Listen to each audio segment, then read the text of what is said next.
fotbal, jucător? Nu, Nu, ce spune despre această vreme, despre acest fotbal? priveliștea frumoasă. Da. Este un timp bun pentru a juca fotbal. O vreme bună. Ne uităm pe Discovery aici cu Track to Track. And it's humbling. Where we go, little glowworms glow, little road runners run ahead. Gonna tell their friends, little mouse, little men, get them all excited, all invited. Peniel te dele binecuvântarea la tot Penielul. Ich spreche Deutsch ganz gut. Ich bin von Hermannstadt in Rumänien, Sibiu, Hauptstadtkapital Kulturii European. Ich habe gearbeitet im Hotel. Gata că e mult, oricum nu înțelegem. Altceva, în altă limbă. Ce limbi? Zi-ne ce limbi știi. Germană, engleză, 20%, țigănește. Este acum Sarkozy, el este după femei. Sarko e pe ungurește. Sarkozy este și-a lăsat nevasta, câte am auzit. Și-a luat una tânără. Și-a luat una tânără ca colombiană. Fotomodială. Fotomodială.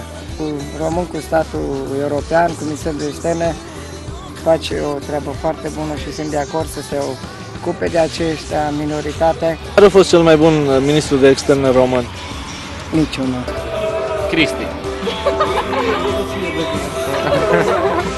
Ce nu mi-a plăcut?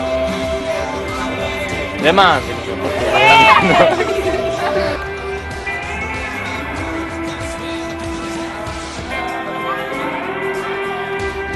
Tot ce anele cumplit voiesc, Doamne, dă-mi puteri să biruiesc. Tată, știu că Tu ești vegheator.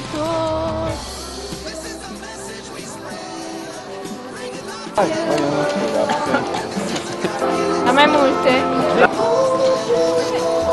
Nu mulțumim că... Da, mă învăț și eu acum. Da, sunt cu vânătoare, așa, păi avem treabă cu urși. Ce ai împușcat până acum? Un urs. Un urs? Ursul care a avut treabă cu Gusti azi dimineață.